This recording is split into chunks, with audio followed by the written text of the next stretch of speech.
We're on episode 13. Is it 13? Huh? No, we're on episode 12. 12. Yeah. Sorry. We're on episode 12, like Taylor said. Yeah. Like Taylor said. I like the way that sounds. Yes, Matthew. Like you said, Matthew. Yeah.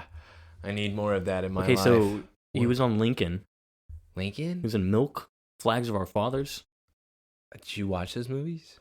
I watched Lincoln and Flags of Our Fathers, I'm pretty sure. But I don't remember him on that. Yeah, I didn't watch Lincoln. Usually, though, Daniel Day-Lewis is my man, but only in The Crucible.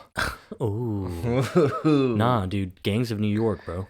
Crucible is so much better because that's the worst movie I've ever seen in my life, and they showed it to me in my English class. I was about to say, remember when they forced it down your throat in school? Yeah, it's to teach... Guys, Crucible, game changer. It's to teach women not to end up like Lana, and always teach them to ask questions and not be with a man that you know nothing about. Crucible was like the witches, right? Yeah, it was Salem Witch Demonic, Trials. yeah. Yeah. Oh. Yeah, nothing really relatable right now, but I'm still going to stand by what I just said. What if it is later? That's why I was asking. Well, no, because I don't know if it is later. You can't don't be know. spoiling things for me. Yeah, you don't know. Yeah, you keep doing this. I don't like it. You don't know. Hey, he was in Mindhunter. When was he in Mindhunter? Was he playing one of the Benjamin Barnwright? Is that a kid?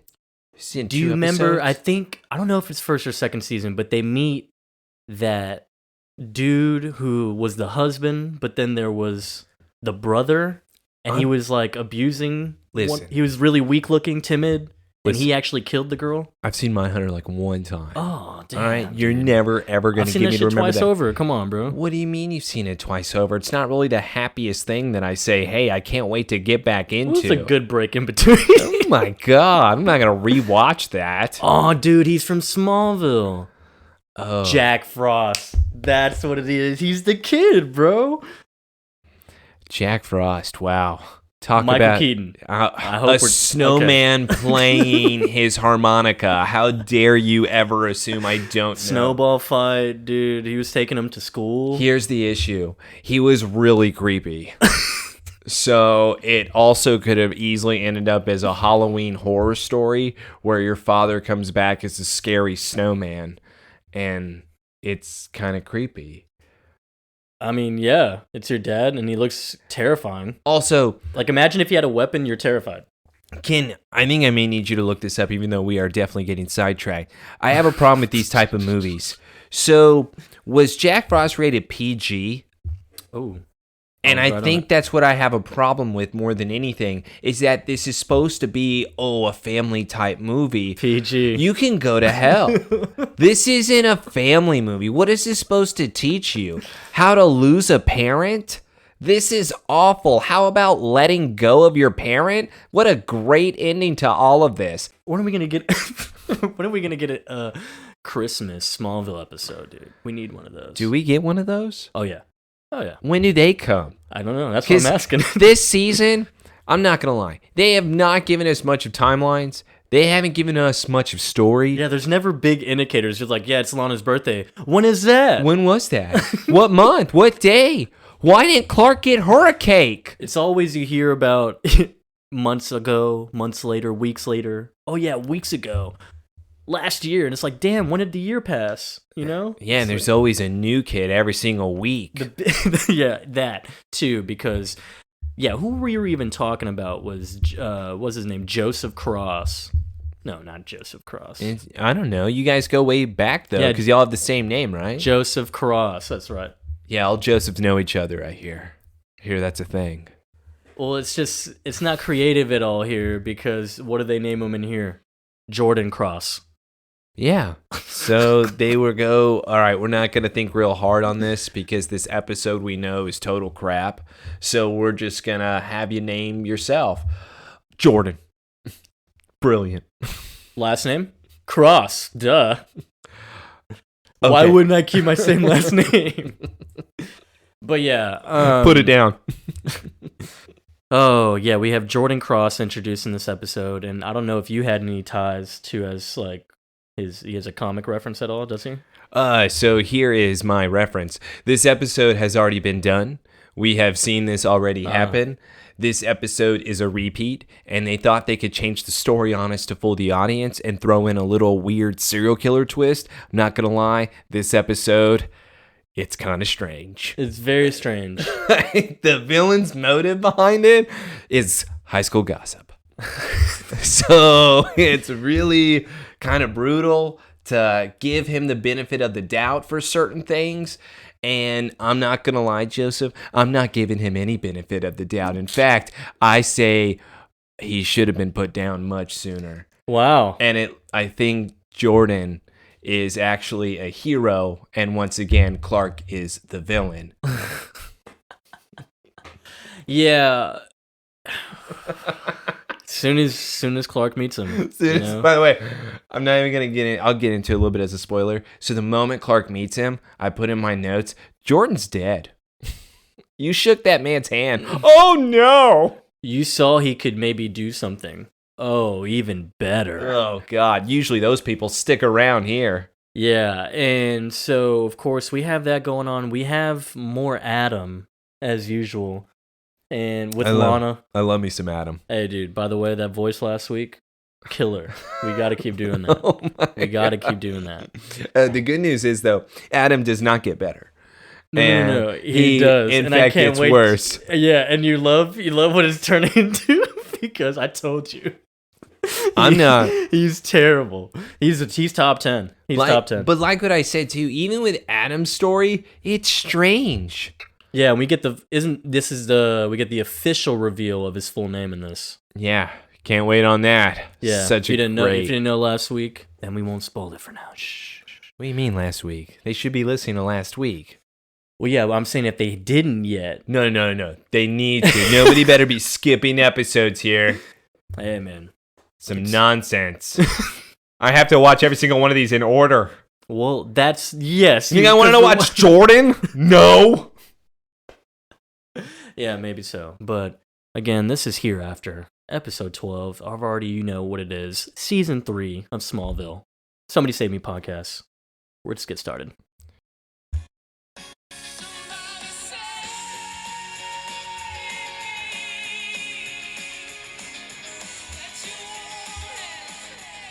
All right.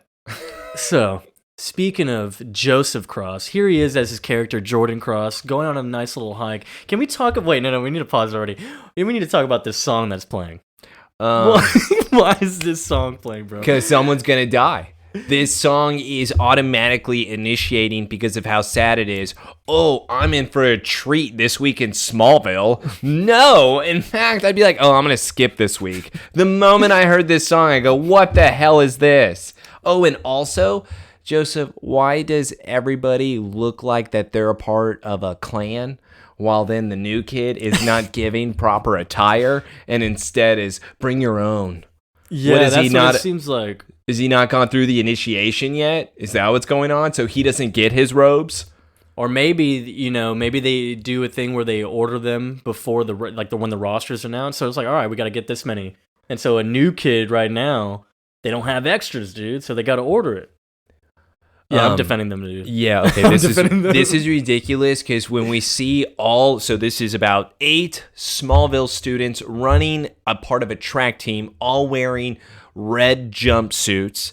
We have a new guy in gray who seems to be running ahead of them. The entire team then looks at each other and says, oh my God, look at him go. And we see him now he's like outrunning them. And by the way, he's not running fast at all. This group of people are not quick. This is a slow group. I can't believe they're offended by this boy. And he's now running through the tunnel, running up where we see even the cheerleaders practicing. This kid is now going across the field along with everybody else. Steam coming from his throat. He then takes a peek at the cheerleader girl. She's not smiling at him. He wishes she was. He then goes back towards the coach, and now we are introduced to Mr. Altman. Altman. Oh, man, this guy. So this is the coach, right? And, of course, he's like, all right, well, good run. Go ahead and stretch it out. And then he says nothing. That's it. Like, they're done for the day. Lana grabs him real quick before he turns around. And Lana's like, I'm sorry I couldn't go, but like if there's anything I can do, let me know. And it's like, whoa, what are we talking about right now? And the coach even responds to Lana now, there's nothing that any of us can do now. She really loved this time of year. And then he turns around, and I'm only going to assume once again, somebody's dead, probably a kid. And now Lana goes over to the water table, grabbing a towel, starts brushing her neck. New boy in gray walks up and says, hey. She says, hey, you were pretty fast out there. I'm Lana. Oh, I'm Jordan Cross. I just started a couple of weeks ago. And all of a sudden, Lana reaches out and touches his hand, and now we got a splash forward, a crazy scene that then shows two old people. Well, I'm trying to understand it from the perspective of like brand new watching this, because I already knew what his power was. And it's like, what are you as the audience thinking if you've never seen this before and they touch you? Oh, that's like, easy. I'm thinking he's related to What's-Her-Face in the nursing home, and he never went to go see his grandmother. Is it Cassandra? It was Cassandra, yes. Cassandra? Yes, she was the one that was able to see the individuals' deaths, I thought, or their future or whatever. So either way, this is once again an ability that I have seen, except now they're giving it to me with a high school kid. I believe Smallville ran out of ideas for this week because somebody forgot that this has already been done. Maybe that same meteor that made Cassandra blind and have that power was the same thing, or Jordan was around at the time. Hold on, no. You were on the right track. What if that meteor, when it came down and it gave Cassandra her abilities, it also gave her a baby? And it just grew. And that baby was and Jordan. She was dead. Yeah, but he he survived because remember, he was born on the day of the meteor crash. Spoiler. So I'm just saying, his dad mentions the mom. Okay, that's not an old his mom. Hold on. Is her name Cassie? We don't know. Maybe like a reincarnation. But let's get to this scene here of after the touch between Jordan and Lana.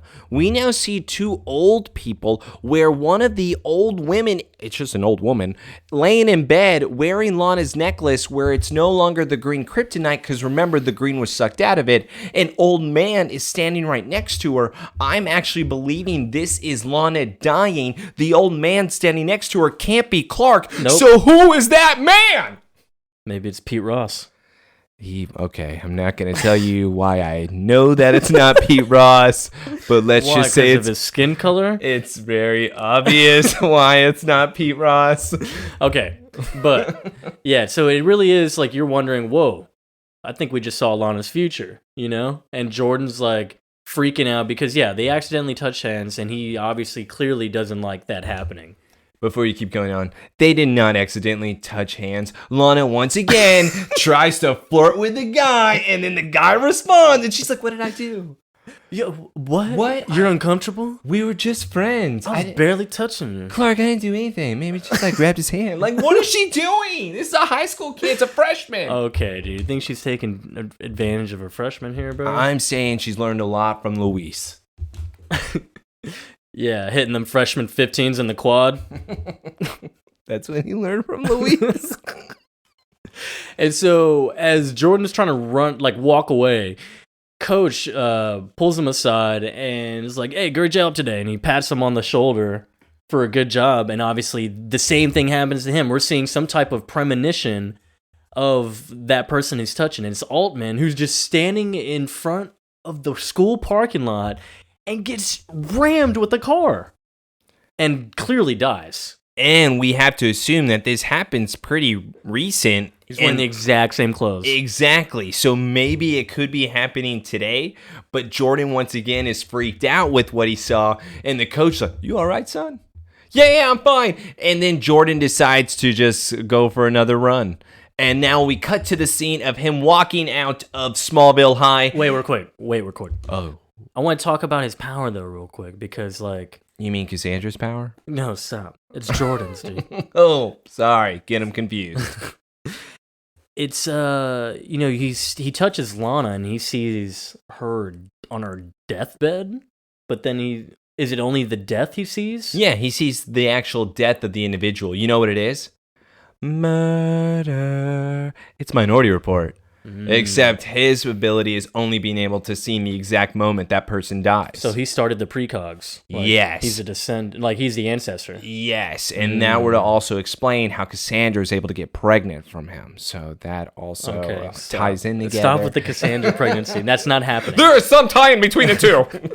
But yeah, as you stated earlier, Jordan's leaving school, and Clark runs out behind him. He's like, "Hey, Jordan, what's up, man? I'm Clark Kent. I was supposed to be your guy, but they said you bolted." And he tries to shake his hand, and Jordan's like, "No, not doing that." Puts his hands in his pocket. But he's clearly a nice kid, trying to actually talk to Clark here a little bit. He's like, "Well, hey, all new students are assigned a mentor, so looks like I'm your mentor. So if you need anything, here's a map." Would you mind if I went and checked with my dad? Yeah. Go ask your dad if I can give you a school map, you weirdo. What the hell is wrong with this kid? No, being the mentor, dude. Okay, it doesn't matter. What do you mean go ask your dad? What do you mean not go ask your dad? What do you mean I'm at school? Why is my dad there? Hey, Dad. Well, is he a freshman? He's a freshman. And it's because, like what I said, he's born on the day of the meteor shower. So that would put him, according to Rainy Day and that math that we were thrown at, that would put him as a freshman. Well, we know that. That's what I mean, is that it has to be him being that young, so Clark even being the mentor, for example, would make perfect sense. Older grade, older person that's been around in school. Yeah, the mentor thing. Yeah, or maybe it's just your other theory. Clark Kent owns the town, so as Clark wants to I shape this nation's youth, okay? Who's the mentor this week? You know what? I think I'll take over. Okay, Clark. Yeah, they need a substitute teacher, and it's just Clark walking in. Just teaching class. Like, some days he's teaching class, some days he's just in the back. And that would also explain why he says, "Can I go ask my dad?" He's 14. Yeah. Yeah. Oh, I just got here. Can I ask my dad? Clark says, "Oh, sure, go ahead." Jordan runs over to his dad. By the way, this is the first new parent that we've seen that actually looks like he likes his son. Thank God. Yeah. You know? We need more of this. We do. And it's bad and good because the dad is still concerned with Jordan, saying it did happen again, didn't it? Jordan is trying not to cry, and he's like, "Come on, Jordan. I know that we worked hard on this, but this is still a mistake. We shouldn't be putting you in school near everybody." Jordan, before he could even answer, notices now the coach walking across the parking lot. We are now seeing the premonition, as we saw earlier, happening. Coach is standing in front of the road, and of course, he's about to get rammed by that car. Oh. But then Clark prevents it. No, he showed his powers. Joseph, say it right. He showed his powers to everyone. Yeah. What? No one saw this. He was standing right there. Everybody was. Everybody was right there. Like, what do you even, like the driver would see that. Exactly. Everybody on the bus would see that. Let's talk about that driver first off. What was the driver doing? They showed nothing. They don't really explain that, and you would think that and he even stops for it. You would think he was drunk for the way he came out of that corner, just speeding down in that busted-ass vehicle. You would think that there was some type of drugs, alcohol in there ready. Yeah, that's true. Loaded, bro. What I love, though, is that when Clark does save Coach, "Why would you do that? I wanted to be with her, you asshole!" Yeah, he pulled a whole Incredibles thing, man, where the suicide jumper wanted to just die, you know? But... yeah, Clark's just like, well, I'm confused. Like, he didn't want this to happen. But then, of course, Jordan and Clark lock eyes because, Jordan just probably is new to someone preventing what he sees. Hey, you have powers? I have powers. Did we just see each other have powers? I think we did. If anyone saw him, Jordan saw him, right? Yeah, okay. There is no way, Joseph, you could be standing right next to me for 1 second, and then I turn, and then you're over there 100 yards away from me in another second. I'm gonna think that there's something up, because guess what? I have my own abilities. Yeah. You know what Clark was thinking in that moment, though? I think I've seen these powers before. Do you know Cassandra? Yeah, that's my mom. Greatest twist of all time. No, it's not good. Okay, but when it comes to this, Good Lord. All right. I do want to say this. When it comes to this opening, I'm already hating this episode. This What do you episode is mean, already... dude? We have Charlie Frost. It's going down. Okay. Is he going to turn into a snowman? If he becomes an evil snowman, you got me. Best villain episode ever. But this is why I'm disappointed. I have no villain. And I hate that I'm already going into this being like, this is a crap opening. This is going to be another drama-filled nonsense. Because we just got a kid that's going through a lot. Is this another Cyrus episode? I don't think I could take another. Dude, you know we have to have those. They're so good. They're not that good. So the coach, his name is Greg Keane. He's also in DC's Legends of Tomorrow, The Flash. Bro, DC thing, man. What is the deal? I told you, we just somehow have to get an in. And is it just like the CW? It's like Supernatural also? No, I don't think it's just CW, because we've seen it where so many other things where people have been in all of what's the Schneider stuff. Yeah, that's true. That's true. Even if it's just extras or side characters, we've seen it all before. You know, I watched Man of Steel again not too long ago, and there's like one extra part just going through a couple lines in a scene, and it's Darius, the bodyguard. What? Yeah, he's just older, and he has like a shaved head, and he's a military guy. And I was looking at it, I was like, that's Darius. Maybe that's why he was never at the Luthor Mansion. He was getting his training done. Now it makes sense. All right, Darius, you get a pass this time around. I think he's dead now, though. Or he's arrested in jail, maybe? He's in jail? He would, maybe. What did he do? Remember, he was poisoning Lex. Oh, you're talking about the actual show. Oh, no, he wouldn't be in jail because that would mean someone got caught for doing that. Yeah, they didn't rat him out, and they knew that somebody was telling him to do it. I thought you were meaning the actor in real life. I go, oh my God, what did he do? No, not that guy. But now, after the opener, we were coming to the hospital, and we have Lana, and it looks like one of the cheerleaders we saw earlier. And the one that Jordan was staring at. Yeah, the one that Jordan was staring at. And Lana sees Clark over there waiting, and they're asking, of course, how's Coach Altman? He's doing okay, though, Lana. They're doing a psych evaluation over him. They're making sure that he's going to be okay. I'm not going to lie. If this is my coach at high school, I'll send a card, maybe some flowers, but I'm not going to be waiting in the damn waiting room. What is Clark doing right now? Is he there specifically to give updates to every student that walks in? Like we talked about, he owns the town. Hey, come over here. I know the information. So Altman is going through a test. Honestly, I think, it's like Clark really he has to know everything. He's the sheriff, bro. He's the king. He's the lord of this land. And Lana is even explaining to Clark why they are there, and that is because Lana and the cheerleader Megan were friends with Altman's daughter. And Altman's daughter had died. And of course, we're just gonna, he wants to kill himself because of the grief. He's missing the daughter. And Lana was obviously a part of her death because we have said this before.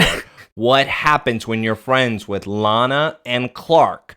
You usually end up dying. You're kind of you're sacrificing your blood, you know? You're definitely throwing the dice every day. You're going to get at least injured. You want to go to the mall? Give Papa a new pair of shoes.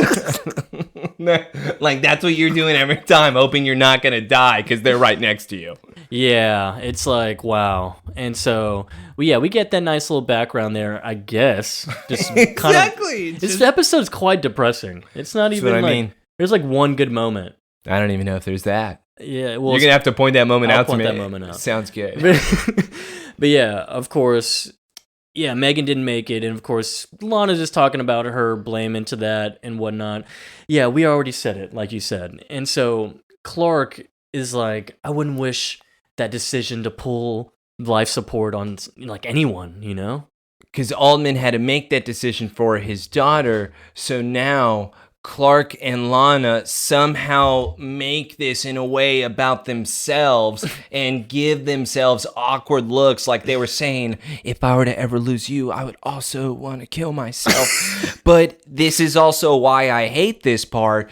This has nothing to do with relationships, you two weirdos. It's just because it's death that turns you both on. The hell is wrong with y'all?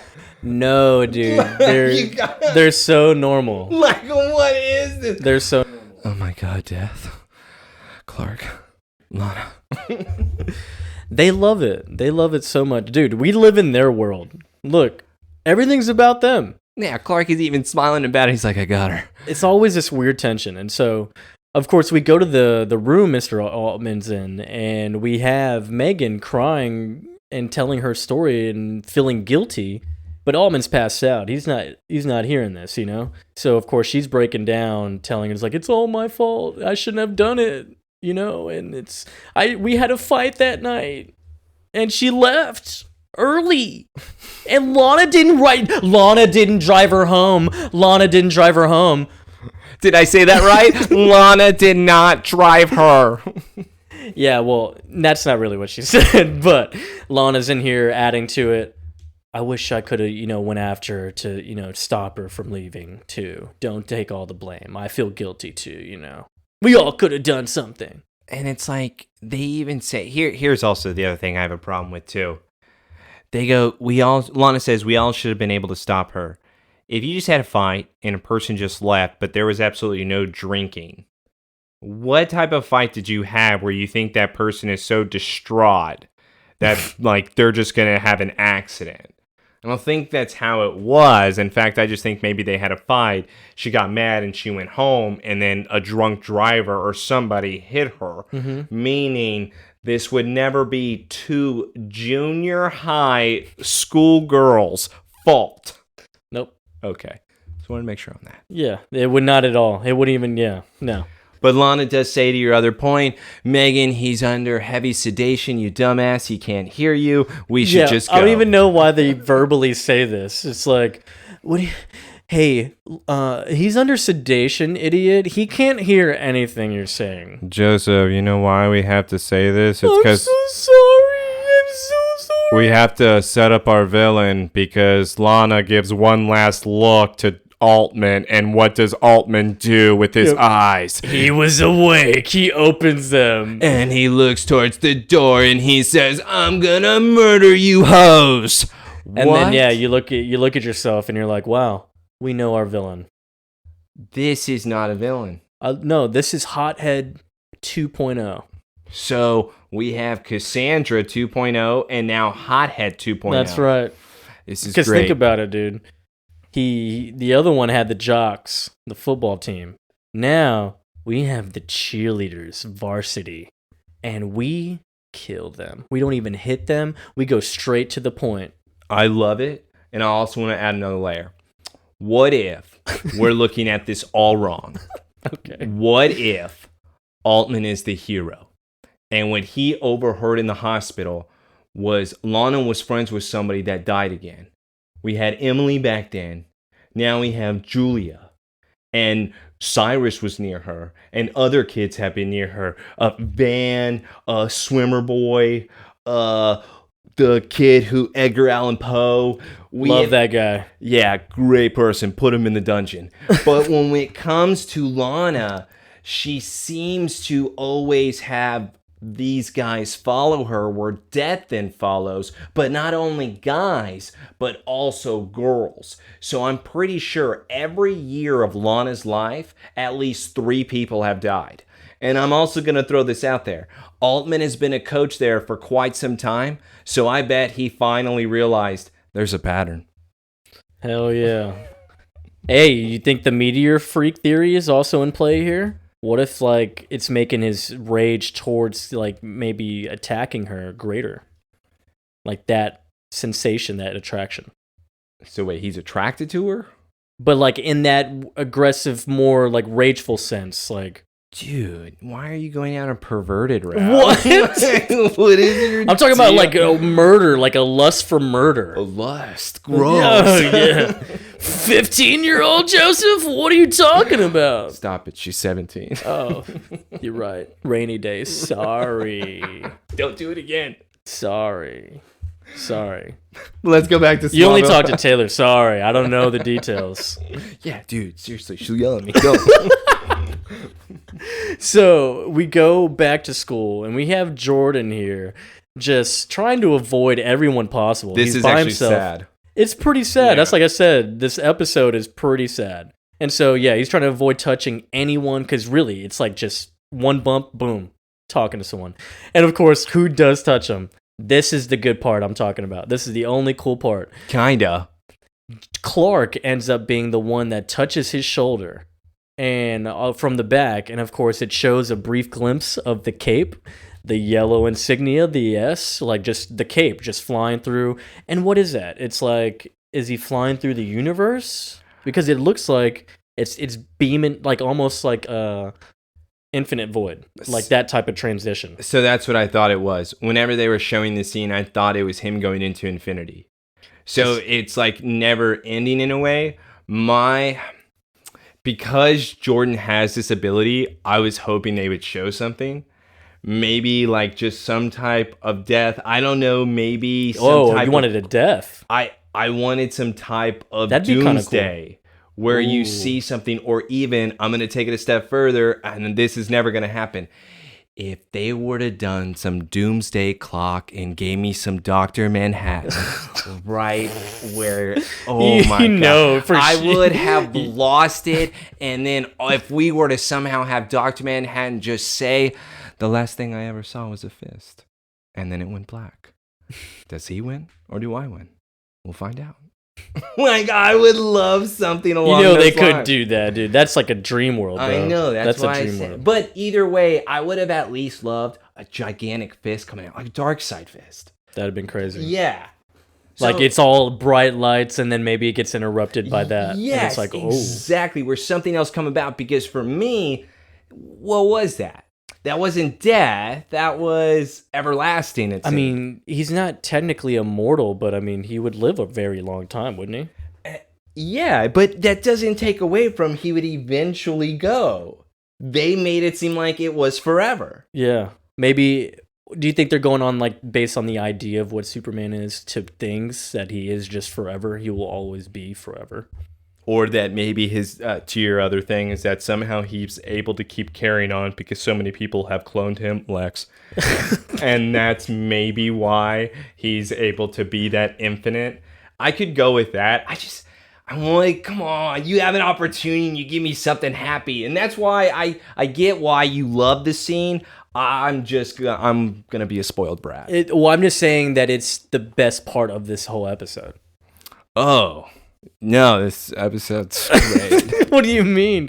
But yeah, so it's basically that whole forever thing. And then, yeah, Jordan realizes that, like, whoa, that was different. Because he realizes it's Clark.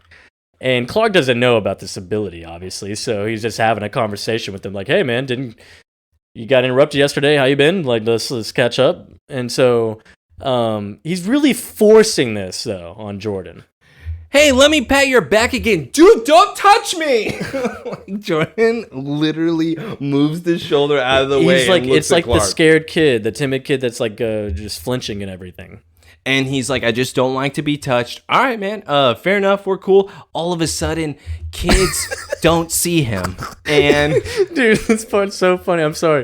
This would not keep happening. This would be the meanest thing. And Clark does nothing and just watches as student after student just shoulders him. They just all shoulder Jordan right now. Clark's just looking at Jordan only, not even seeing how everyone's hitting him. He's just like, wow, strange kid. Why is he doing that to his head? But now he does pick up on it because Daphne does get her clues in a way. I'm sorry. Daphne gets his clues in ways. That's right. Yeah, I got to stay on point here. Yeah, dude, that's right. Sorry. But I do want to say, he's like, oh, that's how you were able to see Mr. Altman. You were able to see him go in front of the car. Do you have powers? And if so, can I abuse them? And I also want to ask you this. The way Jordan reacts to it, is it hurting him? Could he ever be able to have it not hurt him, but instead he just gets that glimpse where he doesn't have to then get like that headache and then he's holding himself. I think it's a matter of, like, ever since he found out he could do it, that it's always been a constant pain that he can't keep it going maybe just more than a couple seconds. You think it's because he's actually rejecting it versus accepting? Yeah. And because he's rejecting it, it's making his body, like, not want to accept it and cause him pain, versus if he just accepted his power, he probably would end up like Cassandra, blind. Yeah, and he's not embracing it. And of course, he doesn't have a durability or stamina with it, you know? So It's true. it's just like a needle just pricking him every time versus, hey, just take the whole sleeve, bro. Just take it. Just take it, man. And so Jordan's like, yeah, I'm going to dip because You're asking too many questions, farm boy. I'll see you later. And so, yeah, Clark is obviously peculiar about this child. He wants to really mentor this guy. It's a big word there. But let's go to Talon. Yeah, let's go to the Talon, where we have Lana closing up shop. And of course, we hear screaming in the back. It burns. It burns. Okay, no, we gotta be. This is a nightmare. Okay, we're even screaming. We're hearing screaming that it sounds like Adam. And of course, Lana's going upstairs, and Adam's screaming like, "Oh, don't do that to me! It burns! It burns!" And she goes in the room, and he's like flipping shit, and he knows Lana's inside, so he gets his chance to kick her in the stomach on purpose. He immediately wakes up, and Lana is on the ground up against a dresser, and he looks over to his left, and he says, "Hey, you're here? I didn't see you. What happened? Are you okay?" And Lana then stands up. "Yeah, I'm fine. Thanks for the kick in the tummy. It hurts. You were having a king-size nightmare." Was that a shot? Dude. Because he bought a king-size bed on the Talon's Yeah, payroll? she barely has a twin at home. And now we see Adam with his shirt off walking over to his sink. He is so sweaty, he needs to go pour some water in his face. And he says, "Hey, to be honest, no, I haven't been good. Not really." Then he takes a look at Lana. Lana's now looking at him. "I'm gonna go put some clothes on now. You should do me a favor. Clean this shit up." Dude, he literally says that. He says, "I'm going to put some clothes on, clean this up." What? And and she says, "Okay." She literally just looks and is like, "Am I the bitch?" I just came to check if you were okay, and I get kicked and then told to clean up? I don't even know if he knows he kicked her. I think he might be that dumb. Hey, Or maybe, like I said, maybe he knew she was in there and he kicked her on purpose. Okay, I'm going to go with that one, and I'm also going to say this. Hey, Joseph, I'm probably going to kick that person out. Just going to let you know. I would say at the very least, like, "Hey, Adam, this is a warning." Like, this, I'll give you this one, bro. Like, barely, because I got kicked. And it's going to And then you told me to clean it up. I'm not a maid. I'm your landlord. Is she not the landlord? She's a landlord. Yeah, and she doesn't charge him rent. Let's keep this in mind, because we know Adam does not have a job. Hey, remember that bet last week? What was the bet? I win, dude. What was the bet last week? You said that if Lex didn't know about the tenant. Oh my. Wait, no, he does know about the tenant. You bet against that. I'm going to have to I said he did know. No. Oh, wait. You thought she was doing it unaware that he didn't know that he was living there. Maybe. I'm going to have to go back and have to re-listen. I'm not going to give you this one. It was $5, bro. I'm not going to give you this one yet. I'm going to have to go back to the tape. I can't believe you, dude. Yeah, you should know me. Once again, player one. Let's go to the torch. And looky here. We go to the torch, and look, Pete and Chloe ready to go in here. So, who gets to do the honors to tell Clark something about Lana's house guest? Do I have some gossip for you, Clark? And it's about Lana and Adam. I don't want to hear it. So, guys, don't tell me shit. Thanks. Yeah, Clark just like, no. He literally just says like, no. And and Pete's like, no. And you go, Lana and I finally reset our relationship. I'm good. You two talk to each other. Yeah, I don't want to know about that shit. All right? To the friendship level. And they're like, okay. I'm not going to blow it by getting in between her and Adam. Hey, You know what would probably like help is the fact that Chloe would reveal, hey, he has needles. Hey, he kicked her in the fucking stomach. She came home with the biggest bruise. And he said, clean this up. I'm good. By the way, I like how the cleaning up is worse than the kick in the stomach. No, it's worse because it's after the kick in the stomach. Yeah, but hold on. Like right after. He walked to the sink real quick, had a little sip, and then he said, clean this up. I think he dripped water on his way to get the clothes. Yeah, he definitely did. And then he also said, can you get the clothes out of the dryer? Hey, it's not dry. My body is not dry. Dry it up. Blow on it. Please. One blow at a time. And so now, yeah, Clark is just reiterating, this is an Adam-free zone, okay? And I like that Pete even says, all right, man, he's taking one for the team. Yeah. And Chloe even says, all right, well, let's go to the next agenda then here. What's up? And of course, Clark's already like, you heard of the new kid, Jordan Cross? I don't want to hear your gossip. Listen to my gossip. Dude, what the hell is wrong This is with a completely random person. Yeah. And then, of course, Pete even knows him already. Oh, you mean the guy who's scared to touch people? Yeah.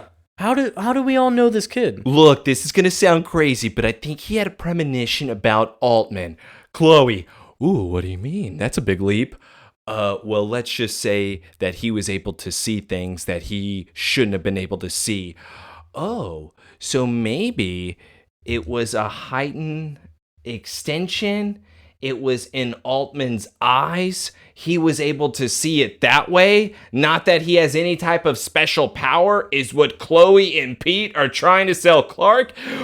I'm sorry, Joseph, what the fuck is behind Clark? What do you mean? What's the wall? Can you tell me what's behind Clark? What does that wall say? No. It's wall of legal medical diagnosis. Got you. Uh-huh. The wall of normal. I just normal. wanted to make sure because both Chloe and Pete are acting a little too, okay, Daphne, calm down. What the hell? You guys should realize, yeah, he probably has something. No, dude. We don't do that. But Chloe, she goes, you know what, Clark? I'm going to give you this one. Because of your recent track record of being able to track down some good Wall of Weird material, I'll give you one. But if you fuck this up, I swear to God, my 9 years will never be in jeopardy, and I'll never lay it on the line for you again, and I'll put you back on that lunch menu. Dude, honestly, I kind of felt that too. Thanks. No thanks required. It's kind of fun being Woodward and Bernstein again.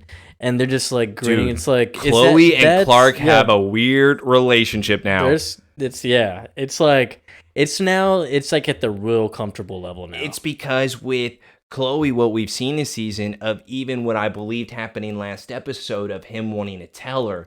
And then we have earlier in the season of Chloe throwing him up against the shelves and Clark acting like, oh my God, you overpowered me. Whoa, touch my dick. No, put your hand down. But it's things like that where this is weird between them this season. Wall of Weird, dude.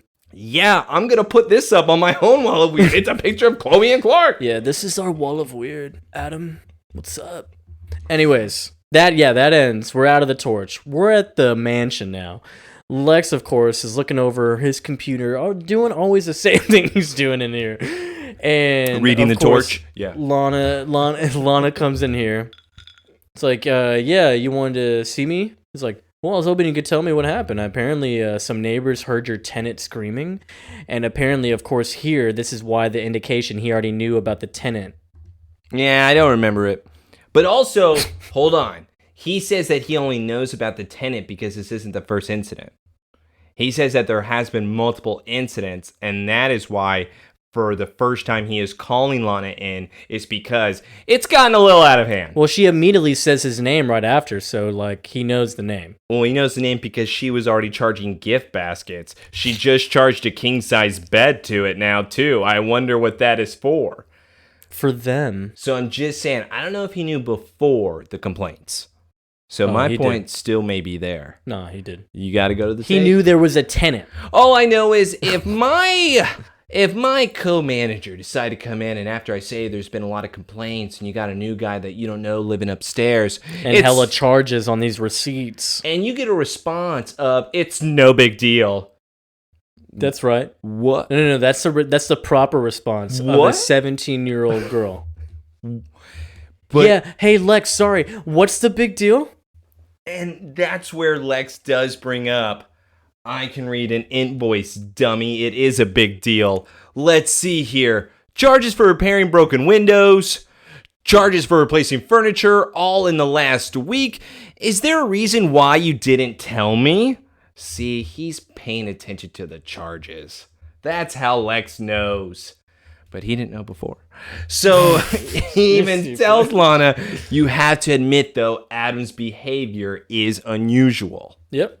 Yeah, for sure. And it's like, he even slides in here. You know, when you're on the rebound, it's easy to outweigh your emotional notions or that'll outweigh your common sense. Your emotions will outweigh your common sense. You're such a dumbass. Just because Clark doesn't like you. Hey, little kid, don't let some little hot little boy toy come up in my shit and fuck my shit up. You're fucking my shit up right now! Wouldn't it have been great if Lex just looked at her and said, just because Clark is hanging out with Chloe a lot again, don't get upset. Just because Clark didn't want to bang you, don't be mad at me, okay? And I feel like you're just now attaching yourself to a person that you don't know. That's right. Let's go back to this. You don't know this person, Lana. No, it's cool. It's not a big deal. But of course, Lana here's like, look, it isn't personal. Adam's been a real help around the Talon. Putting up with a few nightmares is cool. What has he done, Joseph? Yeah, because... in his own apartment, he doesn't clean. Yeah, that's right. She cleans it up. Yeah, so what did he do? And he kicks her. So, did he pour one cup of coffee one time? He kicks her. Does she say thank you for that? I don't think anything matters other than he physically hits her. And she allowed it. She didn't even say, please say sorry. Kiss my boo-boo.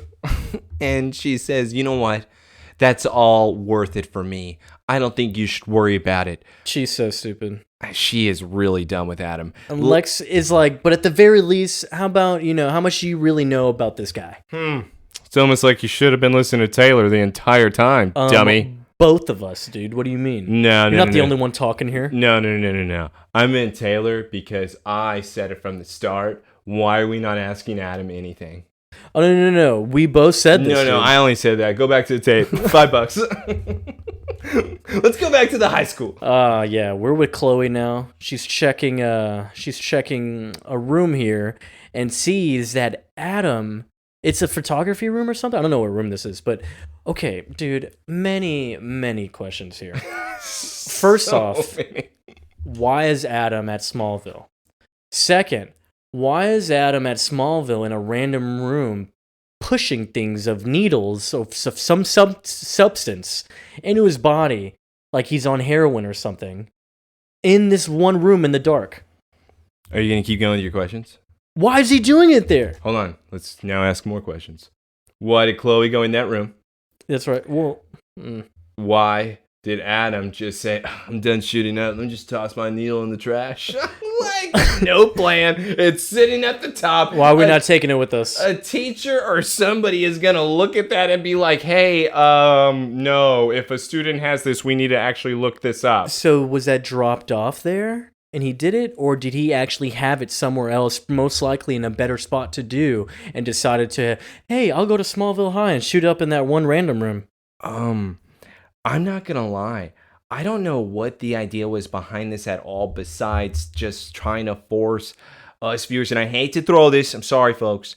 It was just to force the Chloe and Adam and Chloe being able to see something in order for her to this was force. Exactly. In order for her to be able to have a reason to investigate him. Because having your roommate's stomach kicked is not enough to investigate. But That's right. but seeing him shooting up a substance into his arm, Now we got to see what's up. Now we're talking. Yeah. Now we're talking. But yeah, this random room. I mean, I'm gonna buy Chloe going in here more than obviously Adam. And Chloe actually just go in every dark room, just peeking. Who's in here? Well, she looked like she was actually about to go do something. That's how she catches people doing it all the time. Now it makes sense. She just opens every random door. She's like a Kelso in that 70s show trying to get. Oh, sorry. Sorry. Damn, Donna. Well, I'd stop doing it if you just showed me. But we have, of course, Chloe looking at the syringe, obviously going to go analyze it now. She goes to the torch here, and of course, Clark is still in here. It's like, hey, just found something. Just had a mega real-world moment with Adam, Clark. And she then cuts it off before she even finished. She says, oh, never mind. I forgot that you don't want any gossip, even though this is real serious at this point. No. We keep it to ourselves at this point, right? Well, when you're having this good of a flirtation with Clark, I'm not going to blow it. I mean, did you see Clark's reaction? As soon as she was about to say Adam, he was like... And she does then change it, though, and she says, I see that you're hammering down what's going on with the Jordan story. Oh, yeah. He found more news on Jordan when he was 6, that at a carnival roller coaster thing, he had a freak out with his dad because he saw a premonition that there was going to be a crash, like someone was going to die on the roller coaster. And then, of course, they got kicked off of it, and the thing happened, and people got injured, and that person died. And that's what I also wanted to show you now, is that this is where we get the reveal, because that's very strange. Chloe says that's not the only strange thing. The other is that Adam was born, in fact, on the day of the meteor crash. So now we get that confirmation that, in fact, he was born. And then according to this and the records, Jordan's mother died shortly after giving birth to him as a result of a direct hit from a meteor. Well, that doesn't make any sense. Yeah. He should not have powers. Well, wait. He's already out of her body. So let me get this straight. On the day that he was born, his mother then died, and she died because a meteor crashed, but was he then the only thing that was left from that crash? No, but did they say where they were when they gave birth? Jordan's mother died shortly after he was born as a result of a direct hit from a meteor. And Clark is reading that from the report as if that's what happened. So he was born and then a meteor hit his mother? Yeah, that's what I'm reading. All right, so... Or...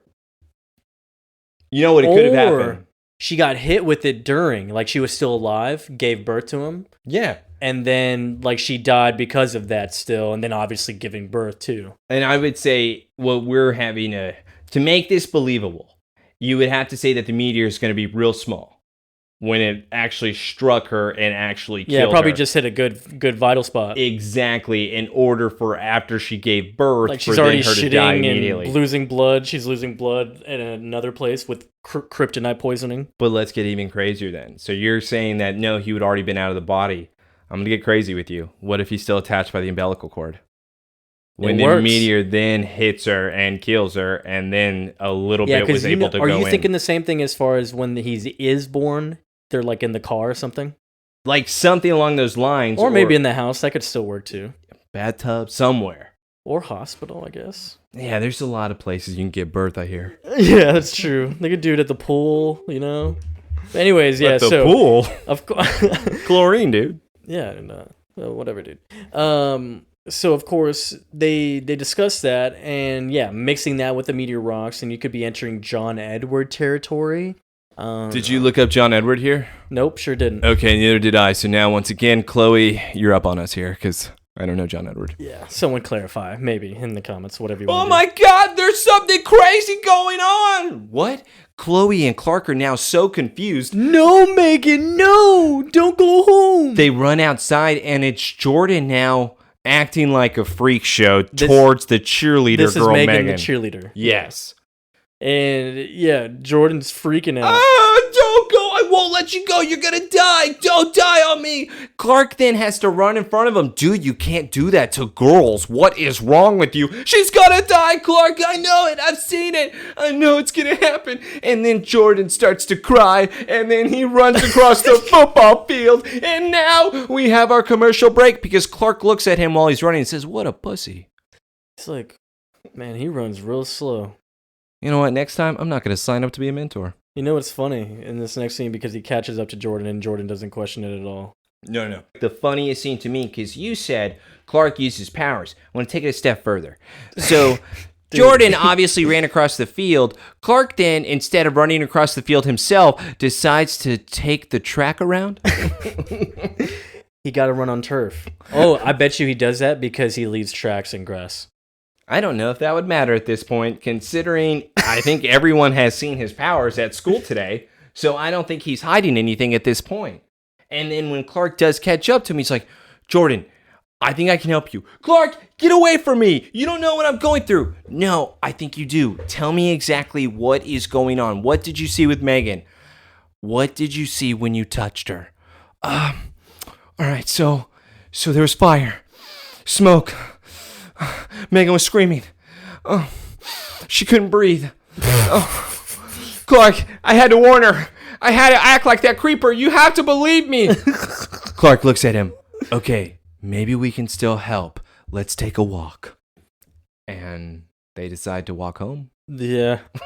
This is like Vicky Valancourt and Bobby Boucher in The Waterboy. What is this? I don't know who's Vicky. Yeah, probably Jordan. It's Jordan. Well, no. Yeah. The personality. Yeah. I mean, Clark's not even like that, but I mean, he's more dominant. All right, I hate to say this. Jordan wets his sheet, so he's Bobby. That's his sheet back there. But yeah, so, of course... I think that's sexy in a man. I find Deputy Dog very, very sexy.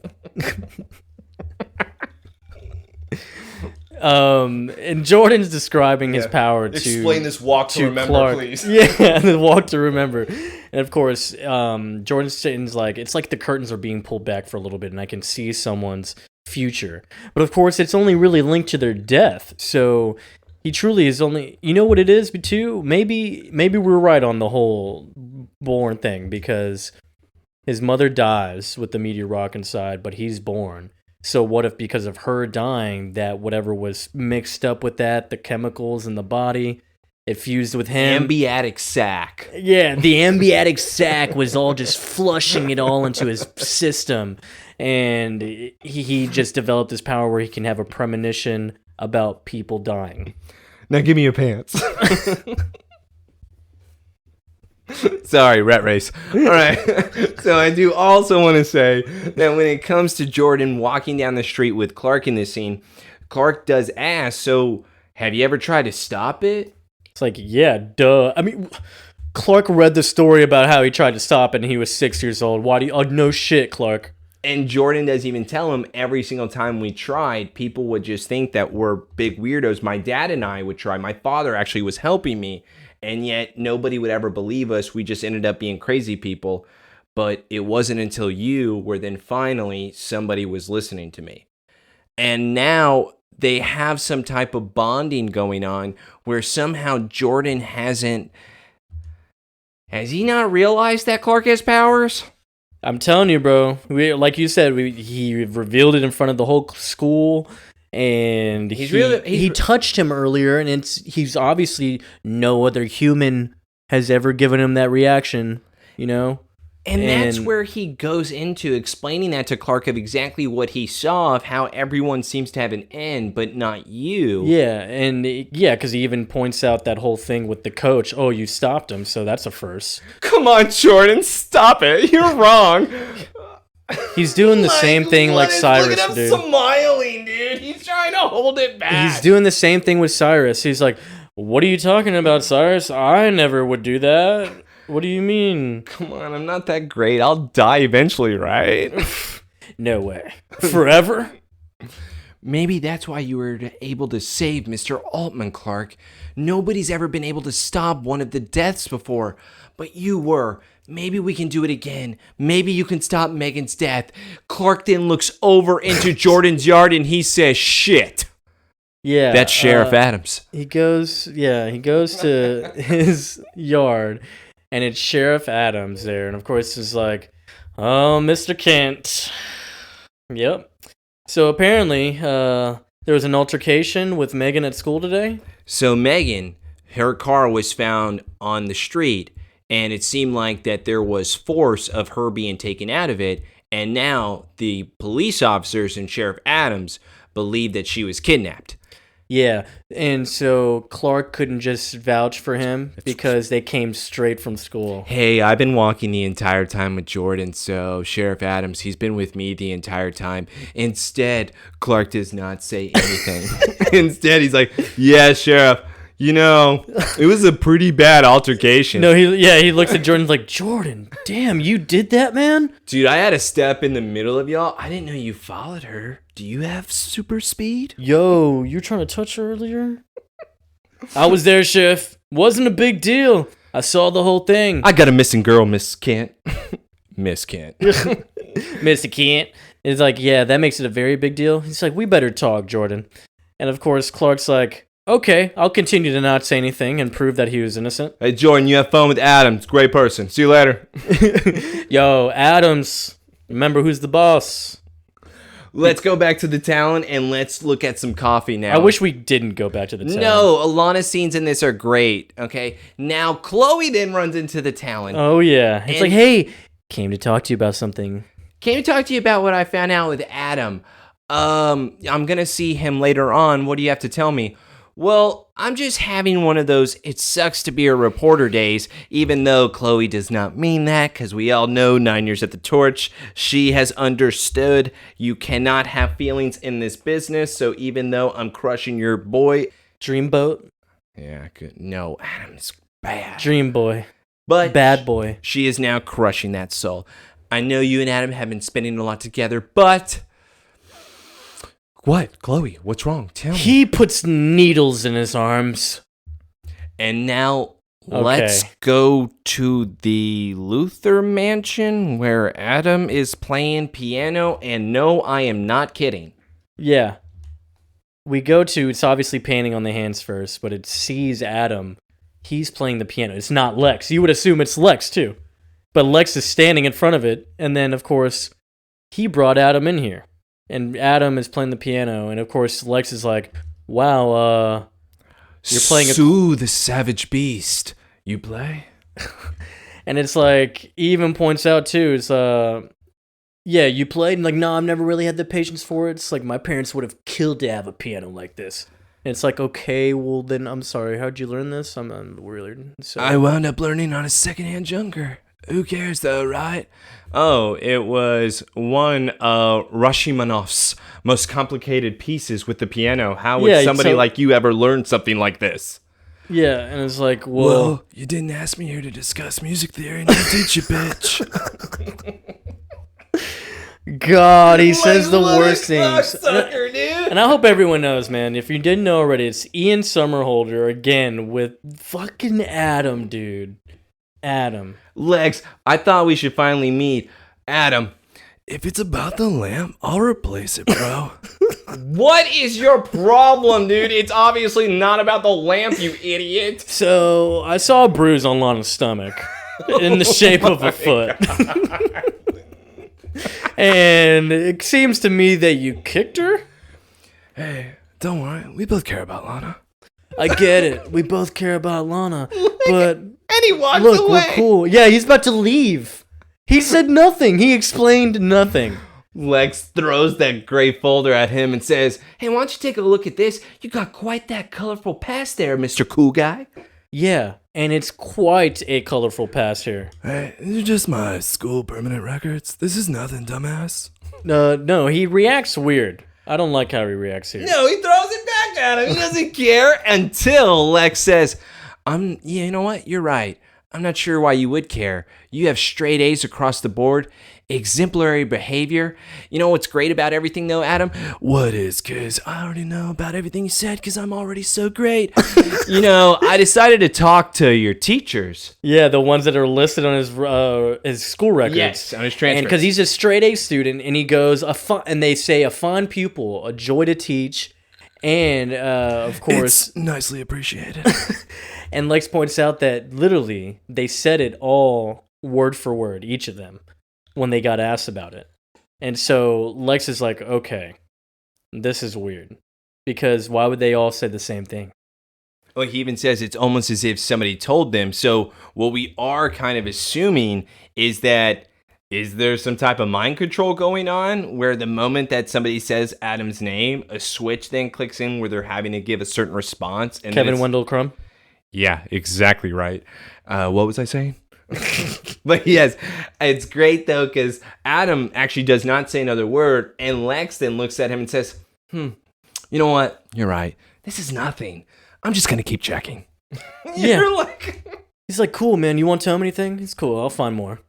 He's like, I'm sure there's always something somewhere in our past. And Adam's just like, oh no, I may be fucked. I've gone too far. But let me try to kick Lana in the back this time. Scoliosis, dude. What time out? Murder horse? Time out that? Time out. Like, that's probably where Adam learned That's probably his horse. Oh, now we're connecting dots. All right, but let's go now to... We go back to the Cross home. And they're still in the front yard. I guess Clark stayed with the questioning. The sheriffs are still there. They're in the back. And Jordan's dad then parks his truck, then runs up and says, is everything okay here? Yeah. Dad, Clark knows everything. Jordan, wait for me in the damn truck. Dad, come on. Jordan, truck, now. Ooh. All right. Clark then tries to stand there. Jordan's dad tries to say, excuse me, I have to go talk to the sheriff. Listen, come on. You need to understand. Mr. Cross, Jordan really wants to be at school. So I think you should let him be at school. Would you just give him one more chance, mister? Jordan is special, Clark. If he's at home, at least I can try to protect him there. Because you know why, Clark? When somebody touches him, he sees deaths. It's like, it's kind of like a little parallel with him and his dad, and then he has Jordan and his dad, how it's like if John really went the protective route, really protective, he'd be that guy. In a way, yes. But here's my issue with the comparison, and why I didn't agree with it. Jordan's power is so different. Jordan's power is seeing death after death after death after death. That's not Clark's powers. Clark is having to control his own abilities with the heat vision, with his strength, even with the speed. He could literally kill someone. But even that, it's still him having to control it with his own personality. So it's about the parents instilling that good persona. Jordan is constantly seeing depression. There is no happiness. There's not even a want to control it because it's like, what? I can get better at seeing dead people? I can be like Shigaraki and connect to 100 people and watch them all die at once? That's right. Like, that's what Jordan's ability can become. It's not really something you want to expand on. Yeah. That's why I don't really like the comparisons, because even Jordan's dad, he's coming off as more of a concern for Jordan and what he sees, not for what he's doing. And then he freaks out trying to stop their deaths and shit. So yeah, it just sucks because I wish it was just more so of a hand thing. But anytime they touch him, it's like he has to see it. Hey, you want to get to the funniest part of this scene, though, is when they decide to look back at the truck after Clark and Mr. Cross are talking, and they go, oh my God, Jordan's vanished, and Clark looks around and says, yeah, I guess he's gone. Whoa, where'd he go? Why we're not going to use any X-ray, we're not going to use any super speed, we're not going to do anything. Instead, we're just going to look around like we're lost ourselves. Clark, you suck. This is a concerned father. So let's go to Smallville High, though. Yeah, Lana's here, and she's. I got your message. What the fuck do you want, dude? Adam. He comes around the corner. He's at the school again. Dude, why is he here? Why is he here all the time? Why was he here earlier by himself? And even with last time, too, Brainwave, that's where Adam was even in the girls' locker room. And it's like, how did you get here? So does this guy know, like, secret passages? Was he experimented on in the school? Maybe he went to the school at one point and no one knew him. And maybe that's the connection. I feel like there is a connection with the school. It has to be, because unless, why is he always here? It's like a secret lab or something in the school. But that would be awesome. And here we go, Lana revealing that what Chloe told her.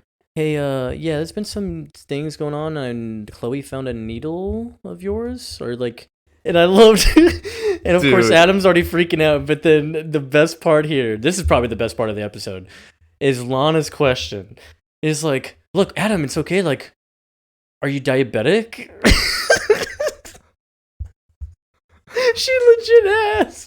She legitimately asked him, are you diabetic? I put it in my notes. You got diabetes? Adam, you have diabetes? I put in my notes. I hate Lana. Like, I am so mad at her. This is unbelievable to me. Because no, it is believable. No. It is believable. Joseph, this is why. This is why I can't have it believable. This is what she said. Say it's diabetes, Adam. Just tell me it's diabetes. It doesn't have to be. Just tell me it. Just tell me you're diabetic. Just say it. Like, why would she put that in his head? Dog. Like, she's like giving him a reason. So, like, you just diabetic, right? Or is it like some sort of medication that you need? Thumbs up? Yeah, like good medication, right? Good stuff. Like Tylenol. And hey, so is that the research you were doing, silly girl? I mean, I'm not really into the whole diabetes thing because, it's syringes. But then he says nurses have to administer them. Yeah, so why? But he said if I was diabetic, I would definitely be leaving my needles with the school nurses. Why would he leave them with the school nurses? I thought it meant because the nurse has to administer it. I thought that's what it meant. The school nurse? Okay. How old is he? Here's the thing. He has exemplary school record, but is he out of school? Okay. I don't know what he's doing at all. I am lost. The only person that seems to be liking and defending Adam is Lana. Yeah. I don't know what's going on with Lana, and I know Clark may have like done her dirty, but did Pool Boy, did he put too much magnets in her brain to like make something like flip a switch off or something? Because there is no common sense happening with Lana's decision in Adam. She knows nothing about this kid.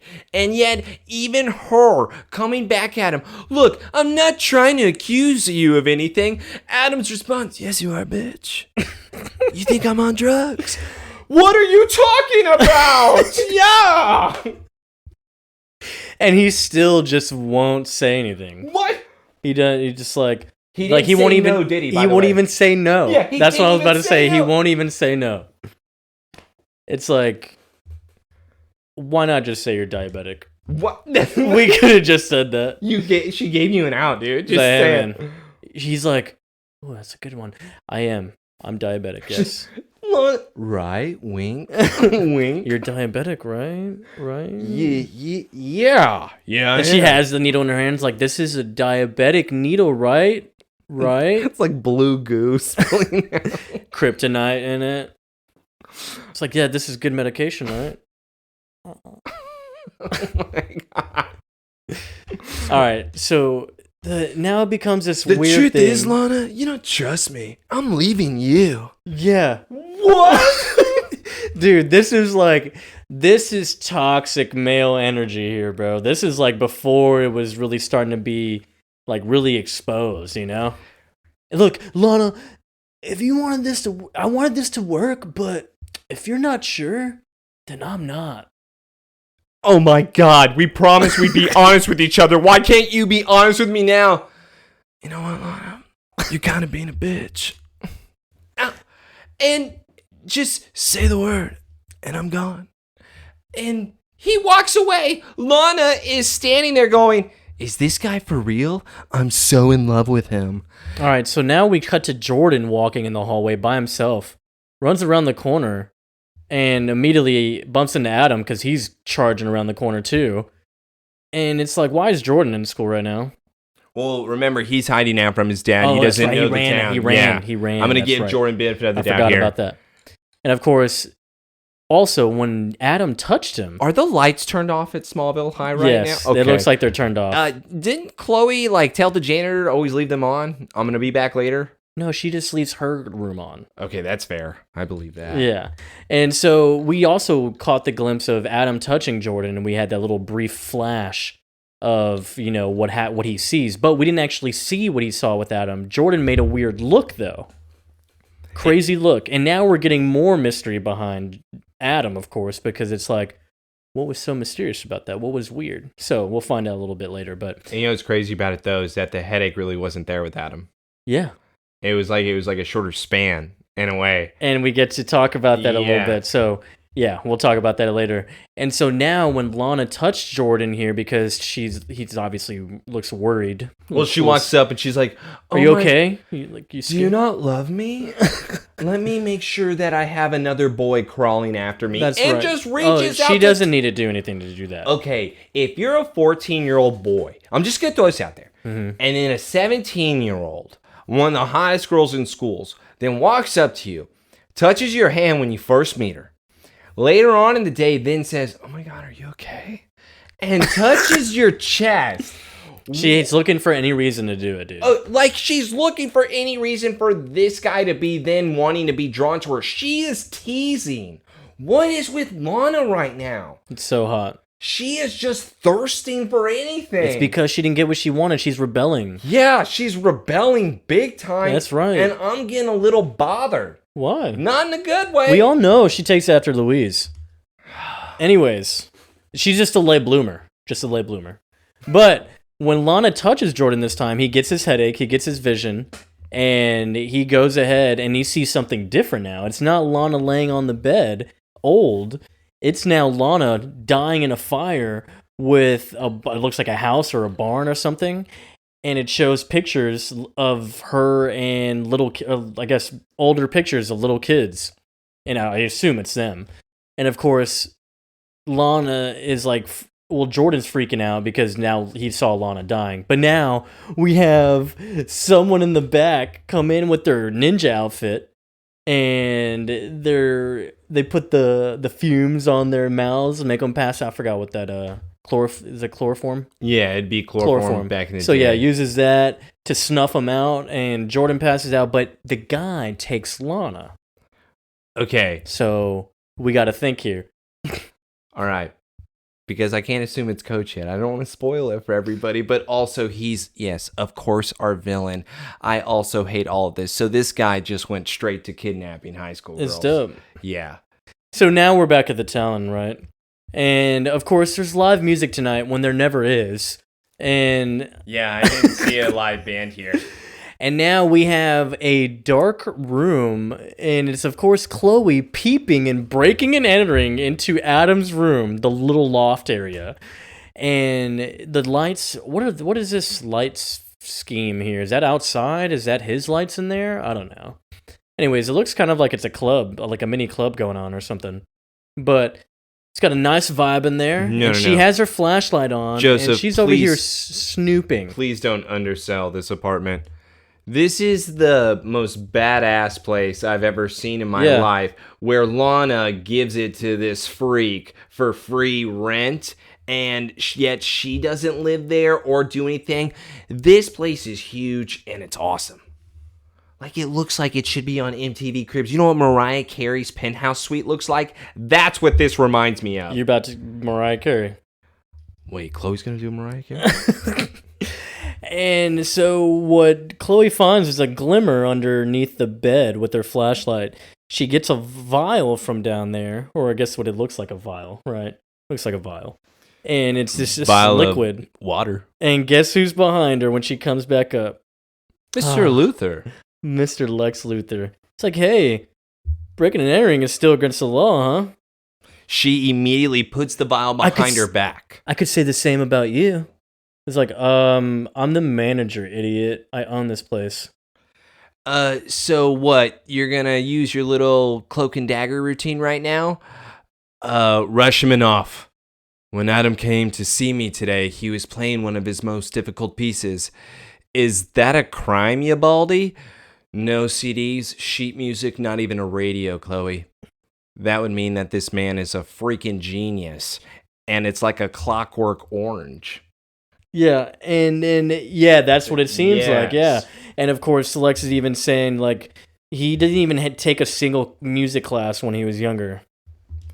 And yet, in all of his transcripts, it also said he was a super on the computer. Kickboxing. Yes. And now he's a master pianist. So Chloe's, like, really now intrigued because Adam's a weirdo. Like you said, though, that isn't a crime, Chloe. Though it is very peculiar, wouldn't you say? Lock up on your way out, little girl. And then Lex decides to leave. You know what's cool about that is that, because even Chloe gets a weird reaction, but it's him. He knows they're in their tenant's room, but he still says to her, "You know what? Lock up when you leave, Chloe." So that means he said, "Okay, I'm gonna leave, and you can snoop around and find more stuff if you'd like." Yeah, and that's exactly because he knows she's gonna find something. Well, and the other side of this too is that now Chloe and Lex are back to having somewhat of a relationship here. So Lex knows that if it is something good, Chloe will be concerned enough in order to come to Lex. Yeah. Especially now that Chloe has seen him in the apartment. Lex wasn't going there himself in order to just have a good time or go to have a talk. Lex was there to go and do the exact same thing as Chloe. And that's why he said, lock up. She's going to do a better job than me. I'll just have her bring to me whatever she may have found. Granted, she hid the vial, but maybe she will introduce that to him. Yeah, exactly. Let's go now to the Clark barn with Clark, who is searching for something. You would hope it would be some type of Kryptonian symbol. No, it's a flashlight because he's going to go look for Jordan. Damn it. Because, I guess he can't use his x-ray. I forgot what episode we're on. I forgot. Damn, I was hoping for something fun. Nah, dude, we don't get any of that right now. Instead, let's have Jonathan walk in and said, "What the hell do you think you're doing?" It's like, Clark, man, what's going on? And he's like, and of course, he's bummed out about Jordan. He's telling John, well, he was a lot better off without me, meeting me. It's like, yep, well, you called it. You can't be friends with Clark Kent. And what's great is that Jonathan then decides to assume Jordan's home life. And then says, you know why he ran away, Clark? It's because he doesn't have somebody at home to talk to like you have to talk to me because I'm so fucking great. That's right. John, now is not the time, especially because what we have seen from Jordan's father, oh yeah, he's caring and he's loving. Yeah. Yeah, so don't even. And even Clark saying, what, his dad seemed like a good man? Well, I'm sure he is. And I'm sure he feels like what he is doing is the right thing. But you know what he's doing? He's just keeping him locked in a cell, essentially, son. When your son has a gift, it's your first temptation is to hide him away to shelter him from everything. But you didn't, Pop. But I wanted to, you son of a bitch. You were miserable. And look, your mother and I need to have you experience the whole world. It took Martha to convince, hey, just let him live a normal life, okay? Because he's going to need it. And it's like, he can't be around you all the time. Ultimately, she was right, but not after I developed that kryptonite belt and I was able to whoop your ass. Think he was homeschooled, then he'd become a villain? Yeah, he'd be Brightburn. It's easy. Because it would be John just treating him like he was the athlete in school, so he would have to pick on him in the showers. He'd have to pick on him on the field and shove him down on the ground. He would have to give Clark the whole high school experience. John would be that high school bully. Hell yeah. Brightburn. That's right. Yes. And of course, he reassures him, like, look, man, Jordan's going to go home, but not until he's good and ready, all right? So stop freaking out. And of course, John says, man, just come up for dinner, all right? You need to get something to eat. And Clark's like, okay, I'm going to be there in a second. because it takes forever to put up a flashlight. And John says, okay, I'm not sure if I believe you, but Yeah, he I'm going definitely to walk doesn't inside. You better be in there in 5 minutes, fat ass. He definitely doesn't believe him, dude. And of course, who comes up, popped around the corner here? Jordan, What? because he knows where Clark lives. Yeah, he followed him home. No, he didn't. Because he woke up from the chloroform just now, so how would he know where Clark lived?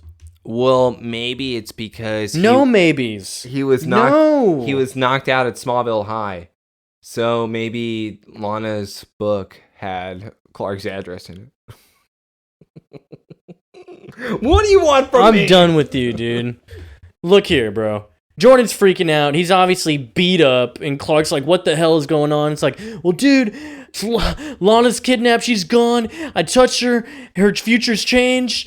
I saw that she's surrounded by fire now. She's going to die. And it's like, whoa, what changed? Like, what are you saying? Like, what happened? What was in it? Do you know? It was her and Megan. I don't know. It was like... Trapped in a fire, stuff on the floor, photos burning, everything. Lana and Megan were in one of them. They were in cheerleading outfits. Oh my God, I don't know what I was looking at. And then Clark says, wait, let me reach in my backpack. Let me pull out the newspaper. Is this what the girl looked like in the photo? Oh my God, it is. Who is that? Julia Altman, bro. The Coach Altman's daughter. So, of course, that's who he saw. And yes, the picture matches. We saw the same thing. And he tells him about the old sign he saw that was like the Wandering Hills sign. And, of course, Clark's like, oh, yeah, I know that. But before that, Clark says, do you remember anything? He's like, remember, Jordan, you better remember. He didn't say that. He might as well have, because once again, he's forcing somebody's abilities, right? Tell me. Use your powers, use your powers, use your powers. Thank you. He's like, I know where that is. And, of course, Clark's like, or he tells Jordan, no, you can't come with me, man. Stay here. He's like, maybe I can help you find it. Maybe I can help you find it, Clark. Please. And, of course, Clark's like, okay, but first sign of trouble, you back off, little boy. You don't need to help me find it because I already told you I know where it is. No. He needs help. For what? He can't carry two girls. So, hold on. Can't carry two girls. Let's also dive into this, Joseph. So now he has to drive a vehicle over there versus using his super speed, where now it's going to take even longer. That's right. Okay. You got to let Altman prepare. I'm going to place him in an easily escapable situation with one inept guard.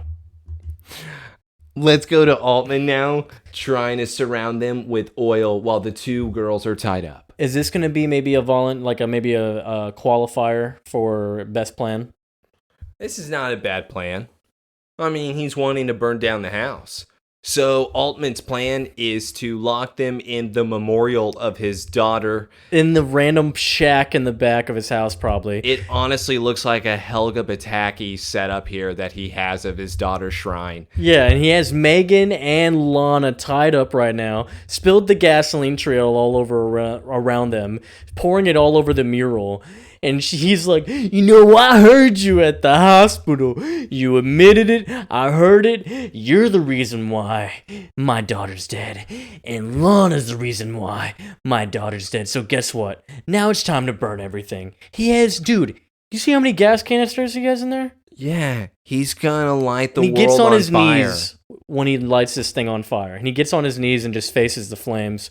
And the girls are just tied up and they are screaming. Lana doesn't look that freaked out. She's been, close to death all the time. But, hey, let's bring up something, really cool real quick. You know what would have been crazy? No. If Clark let him die. Because then this entire scene doesn't happen. Yeah, well, that's what even Jordan kind of pointed out. It's like, yeah, I think you saving his life changed Lana's future. So he's like, so if I don't save people, the world's better?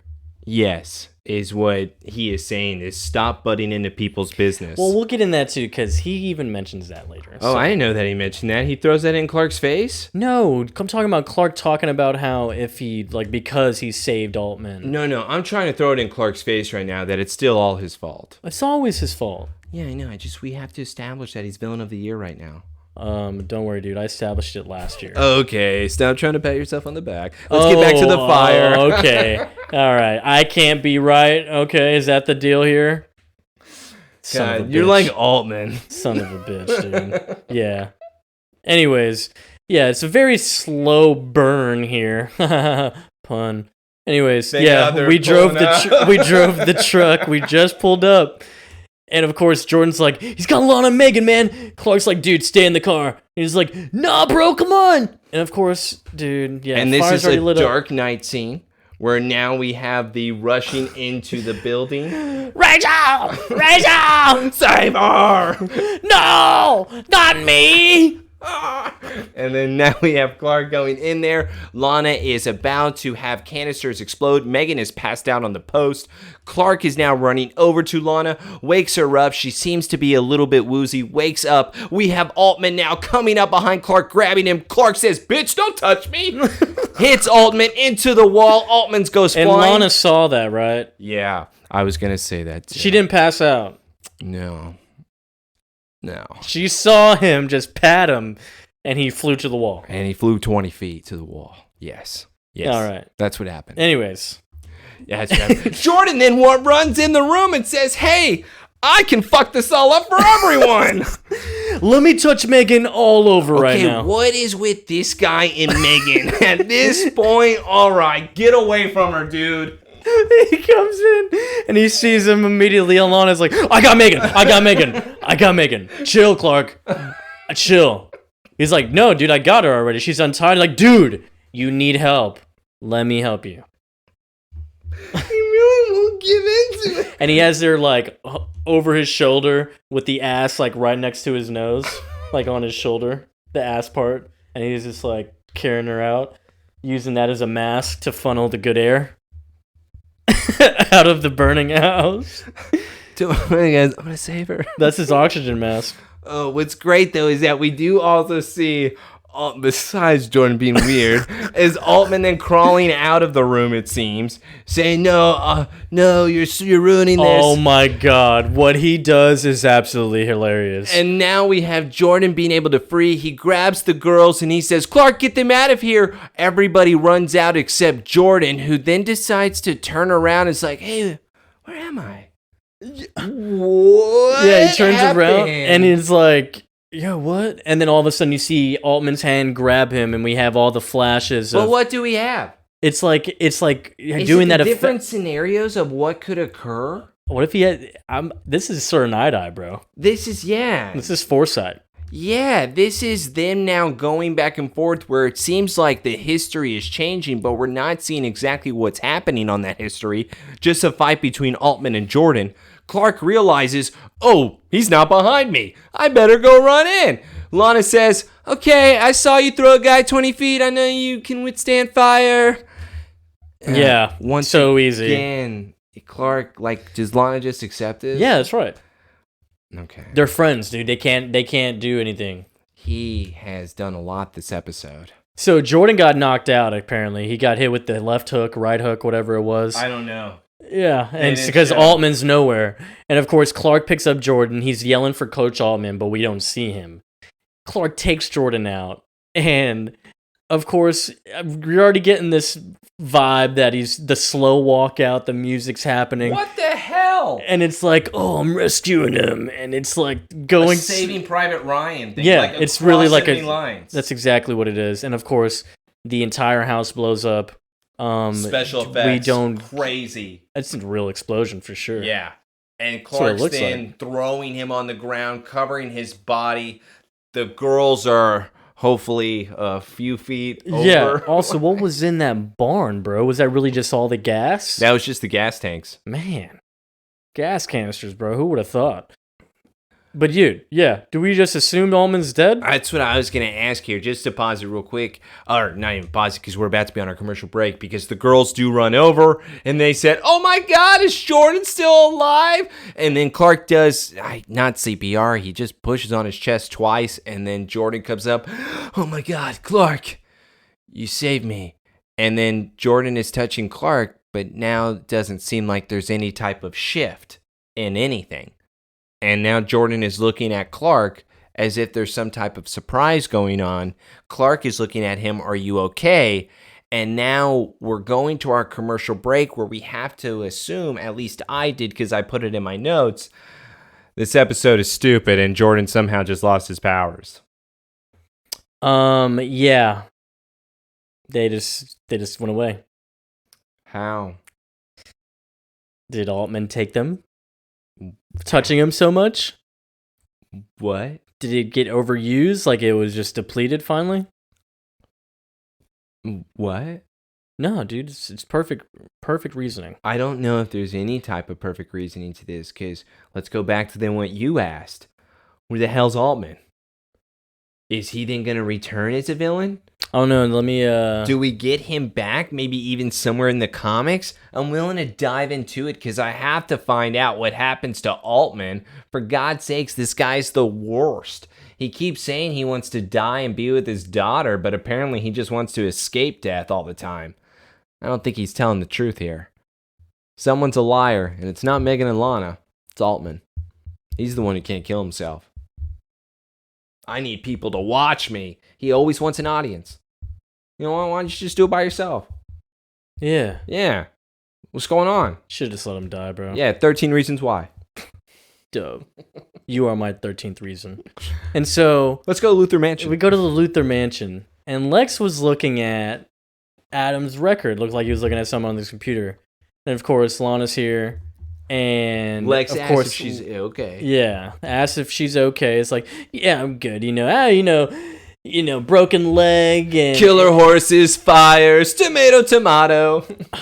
She is something else, dude. The diabetic question still baffles me. That's the worst thing I've ever heard. We have to jot that down and save that forever. No, I will remember that. That is top 3 lines because... Are you diabetic?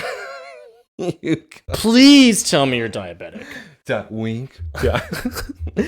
And so, of course, now she's telling Lex that I want to start. Can you actually start looking more into Adam? Because, of course, found the drug, taking some sort of drug, and he almost lost it. He's kind of like, I don't know. It's just like lots of things are being said about him, and I need to just know. Lex, I just need your help to be able to kick him out. Can you please do that? Hey, Lana, you're not going to jump to conclusions now. I feel like we're not giving him the benefit of the doubt. So let's take a step back here. I thought you'd be happy I'm kicking him out. Don't people deserve second chances? What the hell? Well, he tells him it's not my choice to make. You brought him in. If you want to kick him out, do it. But it's like, I mean... But now Lex does divulge that, so these doctors, I found out some information that he's on a special clinical medical trial. And that's what the drug came from. Lex is evil. Lex is using Lana as a guinea pig in order for him to see what the tested rat is going to do. He wants to see what Adam is. That's exactly what he is doing. And so he wants totally buy that. Adam close to him in order for him to keep studying it and figuring this whole out. And so he's telling Lana, just keep putting up with the beatings. It's going to be okay. Those bruises will heal. But you know what will not heal, Lana? Adam. Yeah. That's right. And she leaves. Lex opens up the computer again. We see it's Adam Knight, and he's looking at all his records now. So, of course, now we go back to the Cross house, and Jordan's in here, and we have, of course, Clark. And he says whenever he was, I guess, passed out or touching Altman all over, whatever, but he ended up seeing his mom for, I guess, a long time, and tried to run to her, but I couldn't. But when I woke up, my powers were gone. And so, the visions, you mean? Maybe I was destined to lose them when I met you. That's good. Usually people die. All of a sudden, Lana comes in. Hey, Jordan, I brought your schoolwork. What the fuck are you doing here? What? If I am Jordan, I'm immediately looking at Clark going, she wants me. This is a Kevin and damn what's her face from The Office scenario. This is straight up Lana is into me, dude. Holly. Kevin and Holly scenario is what is happening now with this. Well, that would then mean Lana thinks Jordan's You mean I'm saying Lana's special. Kevin? No. I'm saying Lana's Kevin. Wait, no. No, that wouldn't make sense. Jordan would be Kevin. Yeah, Jordan would be Kevin. And then Lana would be Holly. But then Holly, I mean, that would mean, like I said, Lana would have to think Jordan then special. She does. In that keeps way? asking, no, that's different. She that's keeps different. asking him, "Are you okay?" Like every time she sees him. Are and you then touches his diabetic? Anyways, yeah. Why she has his homework, I don't know, man. No one assigned her that. They're not even in the same grade. Did she look up his school schedule and asked all his teachers, "Hey, I'm here to pick up Jordan's homework"? Clark's his mentor, not Lana. Yeah. Lana had to actually do so research. Either Clark got really high and said, "Hey, Lana, pick up his stuff. I forgot it," or Lana's a freak.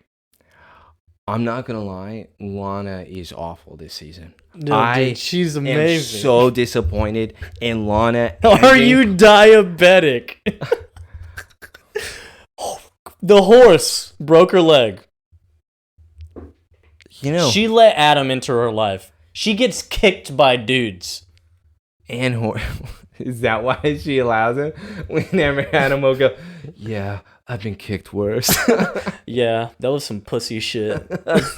You ever seen a horse? Yeah. You human kicks are nothing. Okay. So yeah, beyond the whole weird scope of Lana. I hate her so much. Beyond the weird scope of Lana. I've offered to help Jordan, and he's going to help me become faster on mine.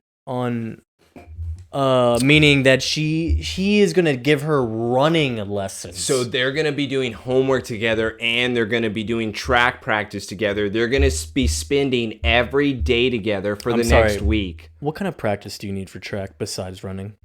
So that means she came up to him and was like, "Hey, will you run with me and I bring your homework? I'll help you with your homework." Clark, this girl is all over me, dude. Dude. If I'm Jordan, I'm freaking out. Bro, I'm not touching her. Clark, get your girl. Hey, we're friends. You're friends, so maybe I don't like the way you're looking at me when I look at her, you know what I'm saying? Like, "Hey, Lana, my dad has to work late. Can you spend the night?" Whoa. Yeah, what if she was like, "Nah, I'm good." No, instead she'd be like, "I'm concerned for your safety, Jordan. I'll sleep on the couch." That is such what Lana would say. Of course, they're being all corny now. It's like, "Yeah, I think you're getting the hang of this high school thing, Jordan." And of course, Clark's like, "Well, how you doing, Lana?" Because he's actually excited to see her, you know? And she's like, "I'm okay." Hey, I know that look. Yeah. What? Whoa. Clark even goes he even digs in there. He's like, "I know that look. What's wrong? You okay?" She's like, "Yeah, I'm cool. But it's like a weird response, and she wants to tell him so bad. You can just see it on her face as he's about to leave. But anyways, Clark leaves, and Lana's here. But Jordan now has a concerned look, and Lana's kind of freaking out because he's looking weird at her. And Lana's like, "So what's wrong?" What's wrong? Can I just touch you real quick? Okay. She's rubbing his leg. She's right actually now. concerned, dude. Yeah, whatever. And he's like, "Lana, it's about your friend, actually, Adam." And of course, what are we about to find out here? And she's like, "He's from Oklahoma, right?" And this girl sitting this close to me, dude, she wants me so bad. And Lana even says, actually, I don't even know where he's from. He hasn't said anything. And he Great. Oh, cool. Do you ask him anything? Do you know anything about?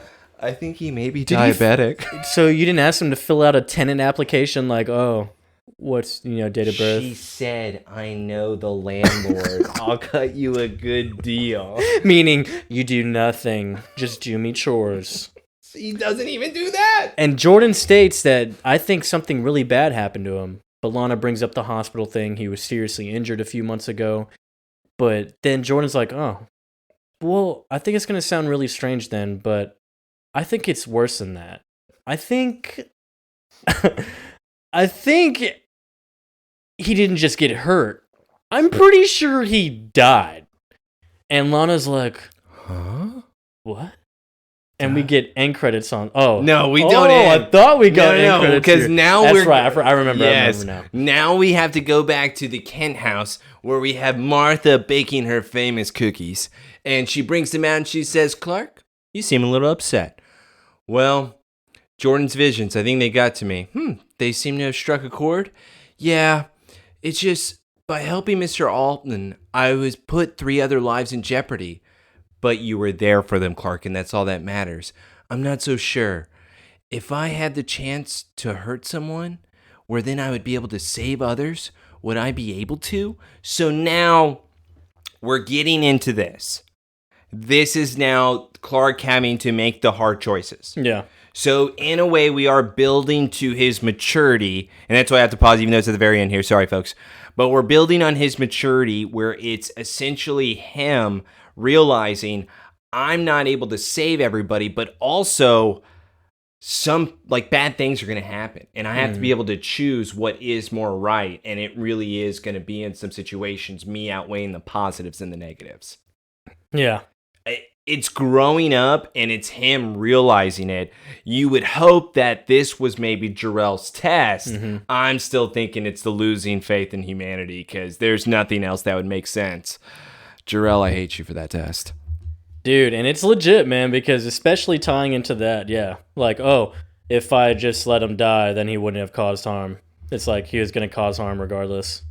And it also even brings up is kind of the tie-in of what if Clark decides something, but it's not right?